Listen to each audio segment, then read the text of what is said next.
Hello, YouTube. I'm back with a new chapter. I'm thinking my last reading was a little slow, so I'm having the AI speed up by 10%.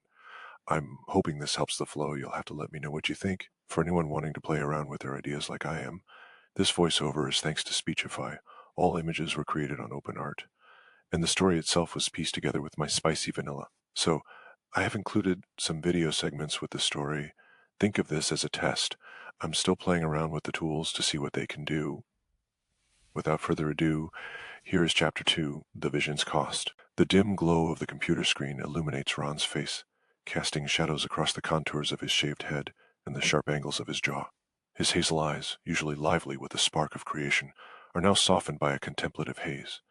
The sanctuary of the writer's nook feels almost sacred in this moment, the air heavy with the weight of unspoken thoughts. Outside, the world continues its relentless march. Cars hum by, pedestrians chatter, and the occasional laugh drifts through the open window. But here, in this small cocoon of creativity, time seems to stand still. Ron's fingers, though momentarily still, hover above the keyboard, as if they carry the weight of the lives he is weaving. With a deep, measured breath, he begins to type.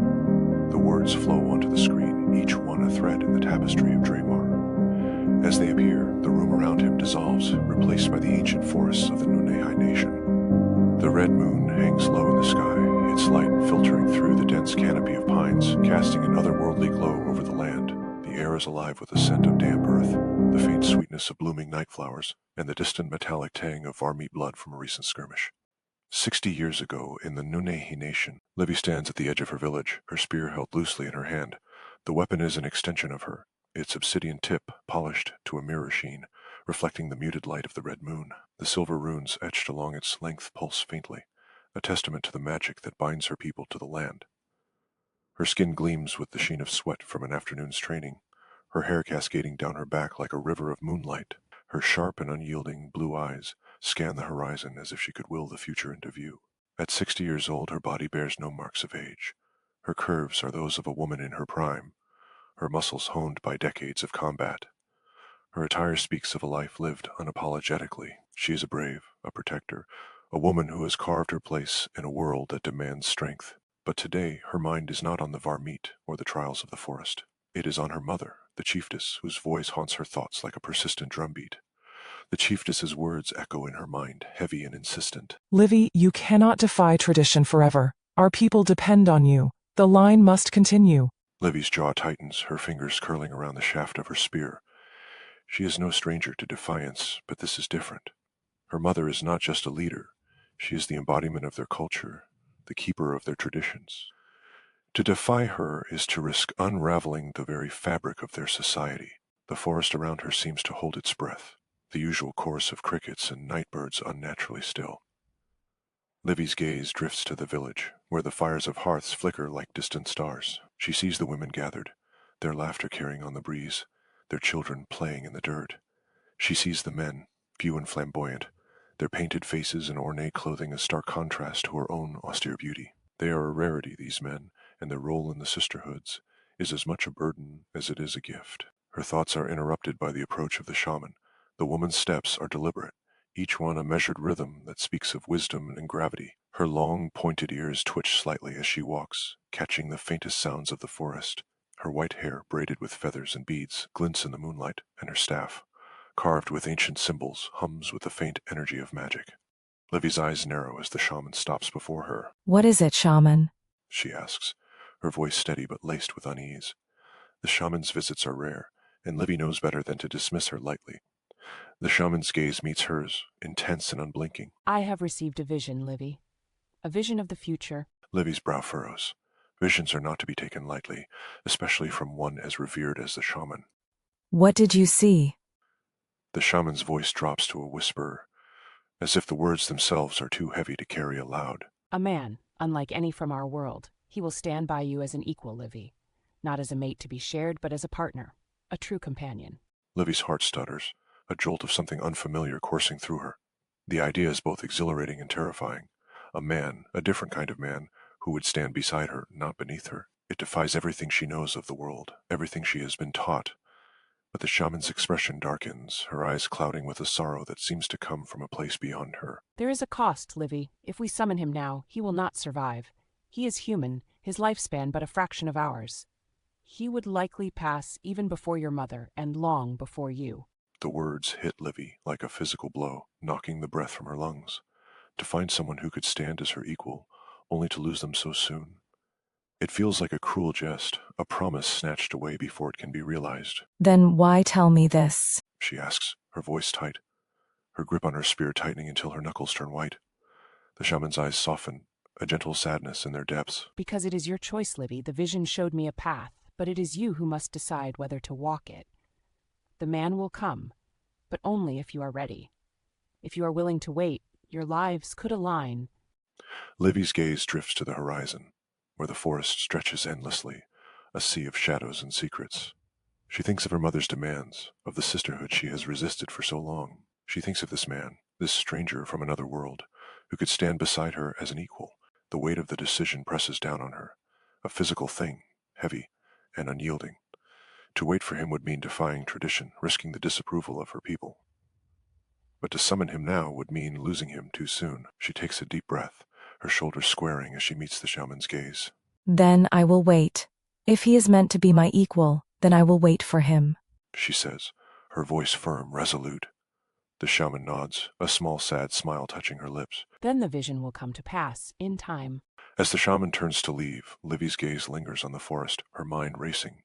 She thinks of the man, this human who could stand beside her. She thinks of the future, uncertain and fraught with risk.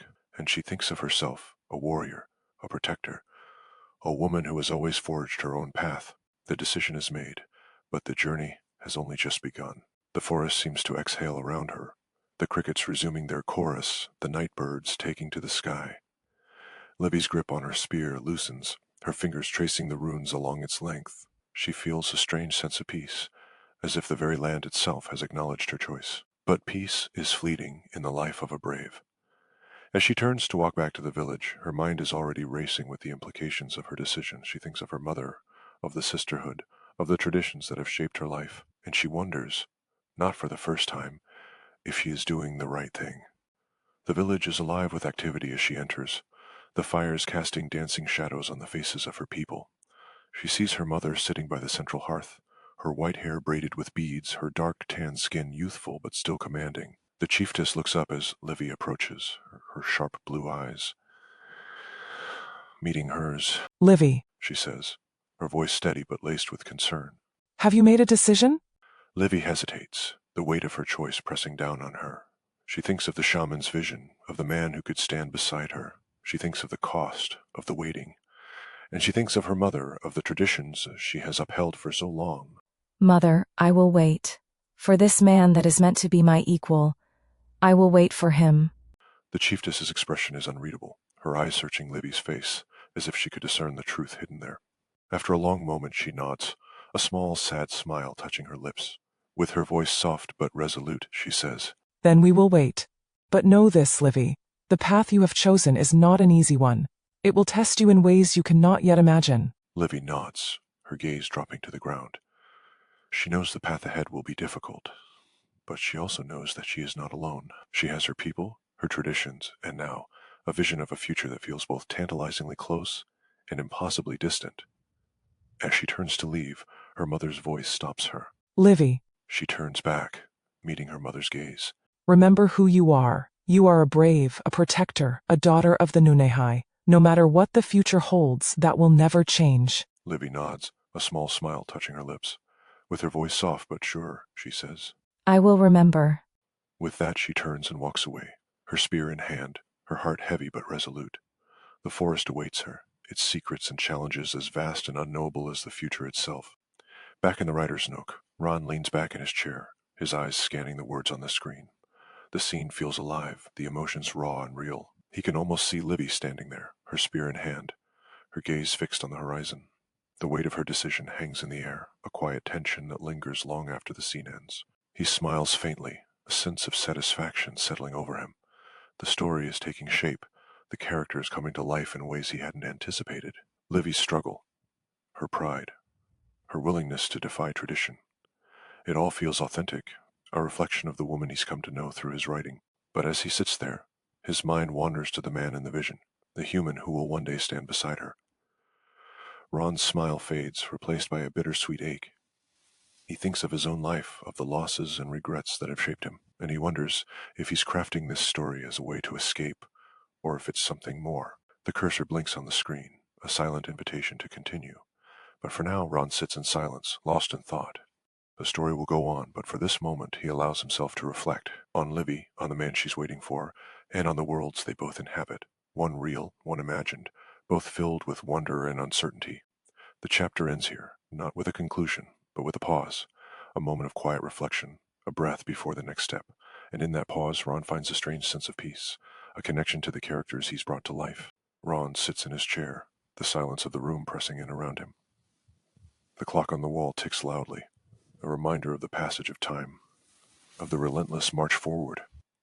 He thinks of Livy standing at the edge of her village, her spear in hand, her heart heavy with the weight of her decision.